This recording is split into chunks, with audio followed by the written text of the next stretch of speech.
Olá, tudo bem? Espero que você esteja bem.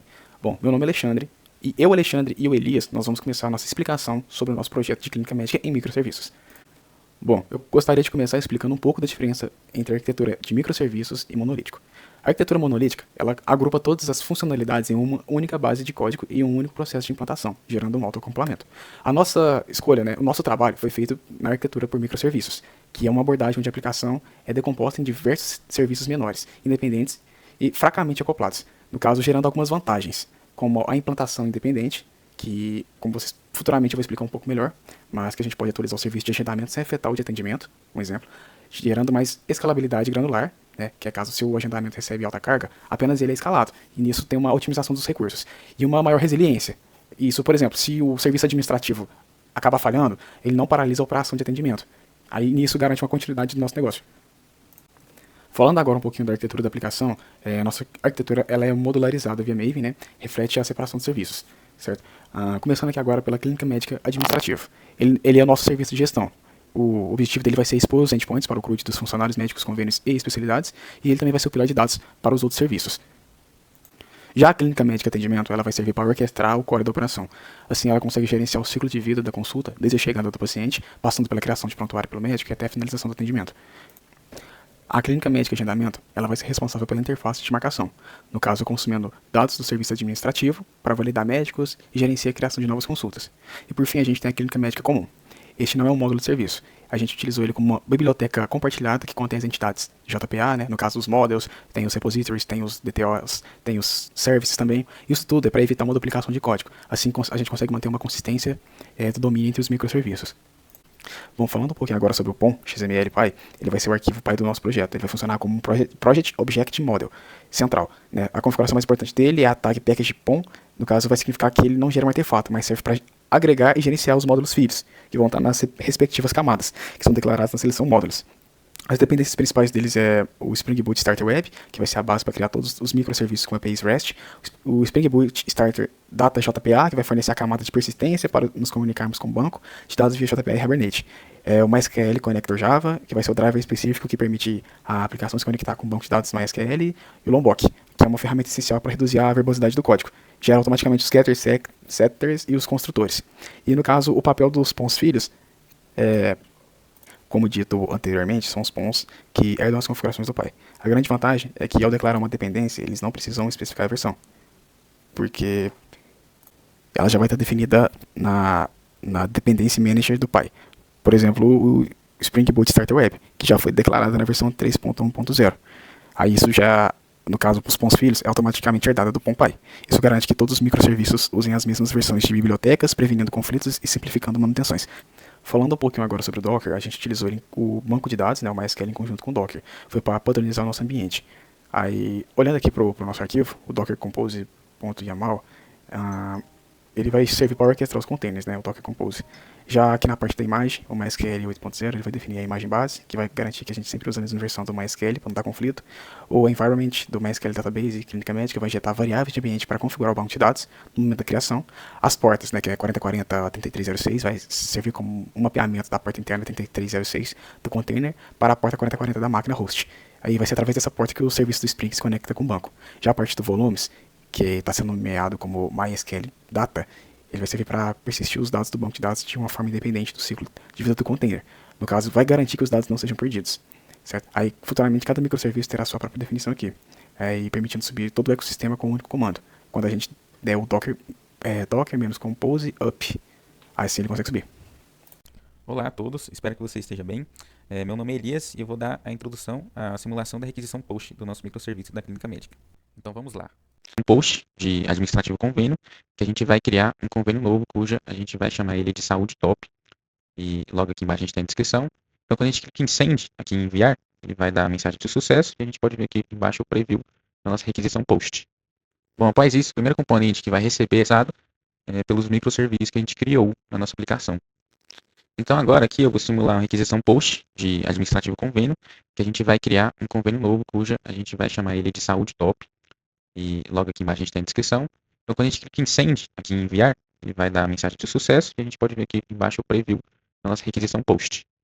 Bom, após isso, o primeiro componente que vai receber essa requisição é a nossa camada do controller. ele vai funcionar como se fosse um porteiro do nosso microserviço, certo? E aqui nós encontramos o convênio controller, que aqui a gente tem a anotação request controller, que ele informa para o Spring que a classe foi lida com requisições web. Então, logo abaixo aqui, a gente tem a anotação do request mapping barra convênios, que vai direcionar todas as requisições por esse caminho para essa classe aqui. Então, o Spring ele vai localizar o método exato para requisição post, que no caso é o método que a gente criou aqui chamado criar convênios. Aqui a gente tem a anotação request body, que é fundamental. Ela pega o corpo da nossa requisição JSON e usando a biblioteca do Jackson, ela converte para um objeto Java, que no caso vai ser o nosso DTO. O DTO ele serve para a gente não expor nossas entidades de banco de dados diretamente. Em vez disso, usamos um DTO como um contrato para a API, sabe? Para essa requisição dar certo, a gente usa o convênio request, que a função dele é dar segurança e flexibilidade. Ele garante que o cliente envie apenas os dados necessários para a criação do convênio, e nada mais além disso. Então aqui nesse ponto a gente tem o convênio request nas nossas mãos, e o que ele vai fazer? O controller ele vai passar para a próxima camada, que a camada vai ser basicamente o cérebro do nosso microserviço, que é a camada de serviços mesmo. Então aqui, no nosso arquivo convênio service, o método que a gente criou para criar o convênio, ele é chamado. E a primeira coisa que ele faz é traduzir o nosso DTO, convênio request, para o formato que o banco de dados entende, que no caso é a nossa entidade convênio, o nosso módulo. Para essa tradução acontecer direitinho, a gente usa a biblioteca do Model Mapper. Ele vai automatizar o processo. Uma vez que temos o objeto convênio, a gente pode aplicar aqui qualquer regra de negócio, como validações ou verificações, por exemplo. E com essa lógica de negócio feita, o serviço precisa persistir nessa informação. E é aqui que entra a conexão com o banco, que vai ser utilizada a camada do model e o repository. Dentro de model, a gente tem o nosso convênio.java, que é a classe que representa a tabela dos convênios dentro do nosso banco de dados, graças às anotações que a gente colocou aqui, que é o @entity e o @table. E é aqui no convênio repository que a mágica acontece, porque aqui o Spring Data JPA ele vai nos fornecer em tempo de execução todos os métodos essenciais de um CRUD, sem a gente precisar escrever uma linha lá no SQL. Quando o nosso convênio service chama o método do convênio repository.save, o Spring Data JPA ele vai gerar um insert SQL, que vai executar no nosso banco de dados e vai retornar a identidade do convênio salva, agora com o ID que foi gerado pelo banco de dados. E com o convênio salvo, o fluxo ele vai se inverter. O convênio service recebe o objeto salvo com um ID e a última tarefa do serviço é converter essa entidade do convênio de volta para um DTO. Mas dessa vez, um convênio DTO, que é o objeto que queremos enviar como resposta da nossa requisição para o cliente. E tudo isso, novamente, a gente vai reutilizar o Model Map, que vai fazer todo o trabalho.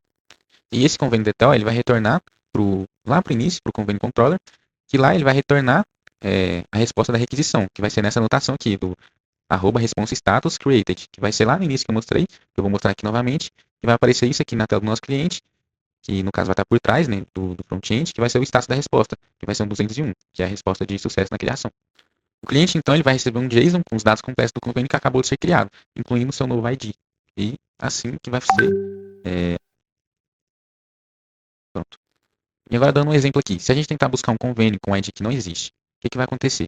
O find by ID no nosso serviço, ele vai retornar um opcional vazio.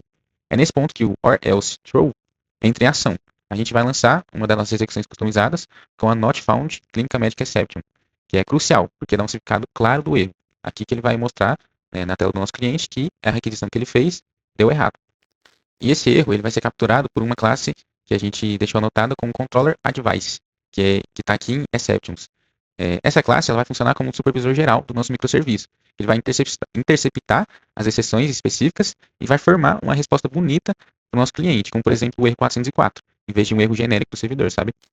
E tudo que eu expliquei, esse processo, vai ser replicado para todas as nossas camadas. Desde o controller, que vai receber o pedido, depois disso vai passar pelo DTO, que vai transportar os dados até o service, que vai ser basicamente a cabeça do nosso projeto, que vai construir a lógica.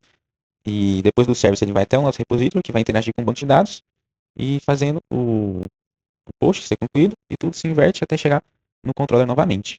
E esse padrão que a gente criou, que vai tornar o código mais organizado e seguro. E agora finalizando aqui o nosso vídeo, né, queria deixar uma mensagem para o professor Everton, que esse projeto realmente serviu de bastante aprendizado para a gente, para o nosso grupo, principalmente para mim e para o Alexandre, que a gente ficou responsável por fazer todo o back-end, a programação e tal. E, cara, cada rodada que a gente dava no código, a gente comemorava o erro que dava, a gente já corria atrás, lia o que estava errado, já buscava em documentação, o que podia ajudar a gente. Mas no final, cara, deu tudo certo. E foi gratificante ver o código rodando exatamente como a gente queria, né, que rodasse no início. E o mais legal é que a gente fez tudo isso do zero, com a ajuda sua. Então, agradeço demais pela sua ajuda, por ter sempre respondido a gente no WhatsApp, por ter ajudado a gente quando a gente precisava. E foi muito legal.